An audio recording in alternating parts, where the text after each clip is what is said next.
Oi pessoal, meu nome é Wilson Castro e hoje eu vou estar falando sobre a necessidade de um testemunho, baseado no Salmo 78. Eu vou convidá-los para lerem comigo a partir do versículo 5 e daí eu vou explicar o que eu quero dizer por testemunho. Ele estabeleceu um testemunho em Jacó e instituiu uma lei em Israel. E ordenou a nossos pais que os transmitissem a seus filhos, a fim de que a nova geração os conhecesse.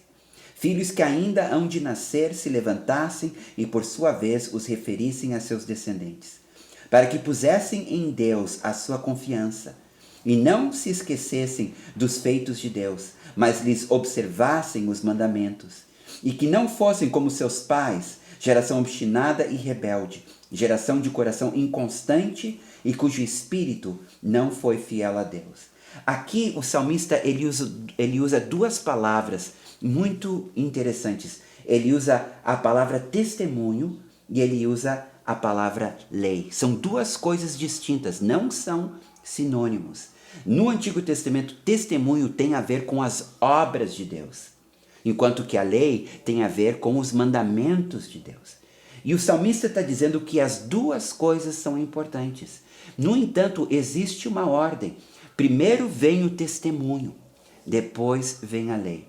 Vamos observar a experiência dos hebreus. No Egito, eles estiveram presentes durante as 10 pragas, viram o poder de Deus. Então Deus fez com que eles passassem em terra seca, em meio ao Mar Vermelho. Daí, no deserto, com muita sede, Deus fez com que água jorrasse de uma rocha. Na hora da fome, Deus mandou maná do céu. Quando chegaram no Monte Santo do Senhor, o Monte Sinai, primeiro Deus desceu em sua glória, viram o seu poder, viram os trovões, viram os raios, ouviram a voz de Deus. Depois de todas essas coisas, então Deus deu os seus 10 mandamentos. Por que isso? Porque a palavra de Deus não pode ser teoria. A palavra de Deus tem que ser experiência. Toda a Bíblia foi feita para nos levar a ter uma experiência com Deus. Nós não somos chamados para sermos teólogos. Nós somos chamados para sermos pessoas apaixonadas, que conhecem o seu Deus. Jó teve uma experiência tremenda e muito dolorida durante alguns dias. Perdeu filhos, perdeu casa, perdeu bens, perdeu esposa, perdeu saúde. E no meio daquela dor, Deus se revela para ele. Após a revelação, ele diz assim: eu conhecia Deus de ouvir falar, mas hoje meus olhos o veem e por isso eu me arrependo. É isso que nós precisamos. Nós precisamos de uma história. Cada cristão, desde o dia da sua conversão, precisa de uma história com Deus. Eu não posso viver a história dos meus pais. Deus não tem netos. Alô? Ele só tem filhos. Por isso que os meus filhos, quando pequenininhos, eu e a minha esposa não tratamos eles como convertidos. Nós tratamos eles como incrédulos, levando eles a ter a sua própria experiência com Jesus. Uma vez convertido, desde o primeiro dia, nós precisamos começar a ter o nosso próprio testemunho.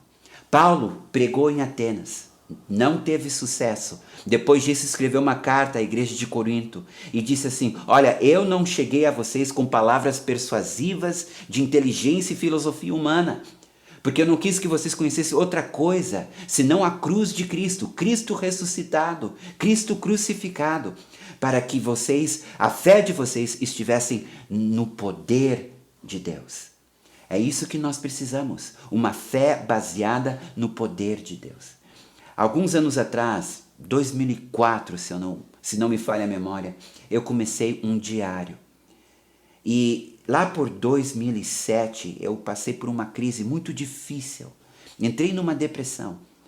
Foi este diário que me fez lembrar as minhas experiências com Jesus e que fez com que eu passasse por esse período de deserto e saísse do outro lado vitorioso. A palavra testemunho é uma palavra interessante, porque no original ela significa repetir outra vez. E é isso que é um testemunho. O testemunho é quando tu repete para ti mesmo e para outros ouvirem algo que tu já viveu.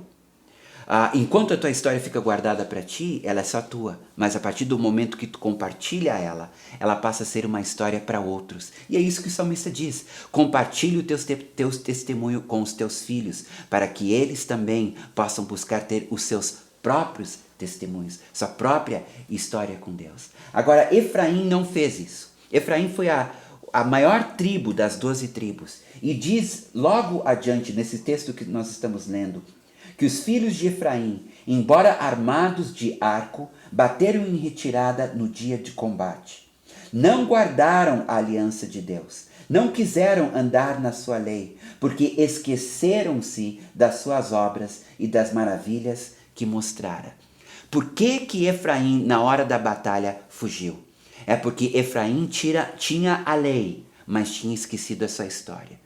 Tinha os mandamentos do Senhor, mas não tinha o seu próprio testemunho. Na hora da dificuldade, então eles não tiveram fé. Não adianta tu acreditar em cura se tu não ora pelos enfermos. Não adianta tu acreditar em libertação se tu não ora para que os cativos sejam libertos.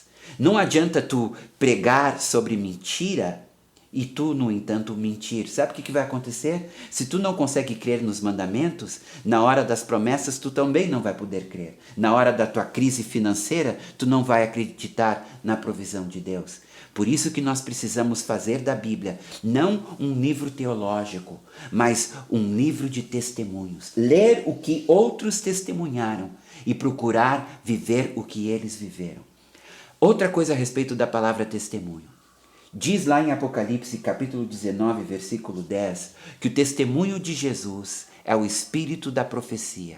Isto significa sempre que eu tenho um testemunho e posso compartilhar esse testemunho, compartilhar a minha história com outros, o meu testemunho, a minha história se transforma numa palavra profética para quem me ouve. Por exemplo, uma vez uma pessoa deu testemunho de um problema que ela tinha no joelho e como Jesus havia curado ela. Tinha uma outra pessoa que estava assistindo e ouvindo esse testemunho também com problema no joelho, creu e o joelho dela foi curada. Nós temos que ser o povo do livro, mas também nós temos que ser um povo que tem um testemunho. Seja uma pessoa que vive e experimenta o Senhor e não apenas uma pessoa que fala nele. Por hoje é só. Se você gostou do vídeo, deixe o seu like, inscreva-se no canal. Se você tem perguntas ou sugestões de novos temas, deixe aqui nos comentários.